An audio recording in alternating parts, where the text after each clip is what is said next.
if we stop talking about race in California, it's the racists ultimately who win. But it's not always easy to identify where that bias is built into our system. So I'm also looking for your help on AB 2512, which would get rid of the ability to use a tool around intellectual disabilities to hold people on death row. Back in 2002, the Supreme Court decided we will not put anyone to death who is suffering an intellectual disability. And yet it's in that definition that we struggle, because it is true, we know that there are people on death row with intellectual disabilities. And that has been a tool that has been used to profile against various races because of, it's already even explained, an argument that there's a different standard if you're black or you're brown when getting an IQ test.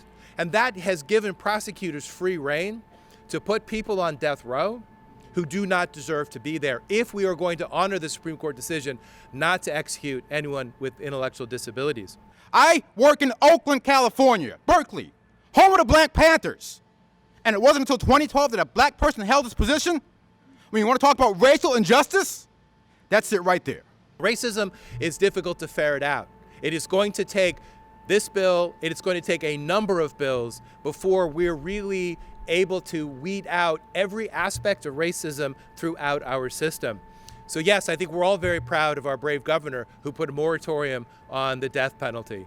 So I've dedicated my life to fighting against racial injustice. I've dedicated my life to being a public defender. The only job I've had is my legal career.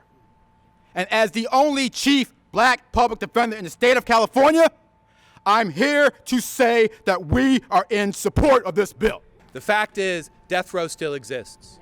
And once this governor is gone, if we do not complete this work, then California, I'm afraid, might go back to executing people on death row.